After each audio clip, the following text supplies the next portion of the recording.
On the 594th day of the war in Ukraine, the fighting was concentrated in these areas.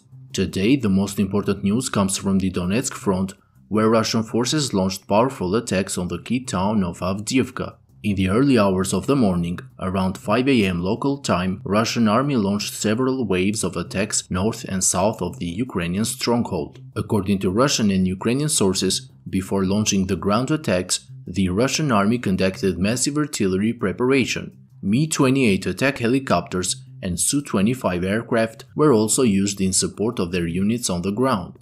Just like in previous attempts, the goal of the Russian command was to advance in both directions simultaneously, aiming to cut off the railway as well as the eastern supply line that goes through the town of Avdiivka. To distract the Ukrainian defenders, some other small-scale attacks were reported taking place south and east of Avdiivka. The Russian forces hoped that a massive shelling of the entire area, combined with the element of surprise, would be enough to achieve some success in either direction. Although Russian sources initially reported over great success of the Russian forces and an advance of several kilometers on the northern part of the front line, in fact, truth turned out to be different. It seems that due to their previous actions near Krasnohorivka, Russian forces lost the element of surprise in the northern part of the front. Just a few days ago, despite suffering significant losses, Russians advanced to the west of Krasnohorivka and also managed to regain some positions north of this town. However, these movements indicated that the Russian forces were preparing the ground for another attack on the village of Stepove, just across the railway. The Russian plan was to advance as much as possible, using their armored units to land infantry forces deep inside the Ukrainian lines, hoping to develop another attack to the west, reaching or at least establishing fire control over the main supply line east of Avdiivka, the road that goes through the towns of Semenivka and Orliivka. Some sources suggested that in order to facilitate the subsequent actions of their forces in this area, the Russian army also attacked the Avdiivka's chemical plant in order to take the high ground and provide fire support for their units fighting near Stepove. However, it seems that the actions of the Russian forces did not turn out to be as successful as the Russian sources informed. Observing the movements of the Russian forces during the last few days, the Ukrainian command expected a strong offensive of the Russian forces north of Avdiivka. For this reason, a quick response of the Ukrainian forces was noted to the north of the Russian positions.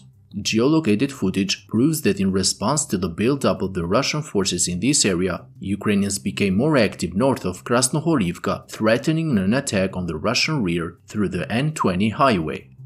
Because such an attack compromised the entire Russian plan, it appears that the Russian army was forced to position a part of its forces in this direction. This is also confirmed by a video published today by the Ukrainian forces, which shows a Russian BMP destroyed during the clashes that took place today along the N20 highway to the northeast of Krasnohorivka. On the other hand, some Ukrainian sources said that anticipating a powerful Russian attack in Avdiivka sector, the Ukrainian command decided to move some of their artillery units from Bakhmut front to the vicinity of Avdiivka. The additional artillery made it possible to hit more concentrations of armored vehicles at the Russian rear, weakening the Russian armored convoys that were thrown to attack near Stepove.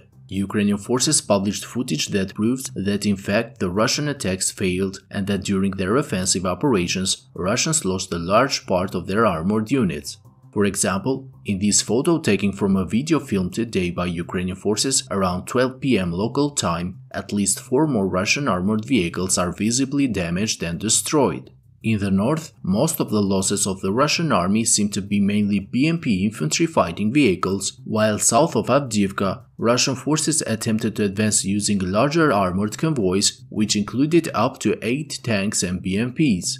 However, even in this direction, due to the poor driving skills, Russian forces lost the element of surprise when the leading armored vehicle fell into the lake. It is not known what happened next to this armored unit, but the video indicates that the Russians started to turn back, probably trying to avoid a quick response of the Ukrainian artillery. Near the same area, a few hours later, the Ukrainian sources published a video showing Russian forces trying to evacuate their wounded soldiers, indicating that even in this direction, Russians suffered heavy casualties without being able to advance much.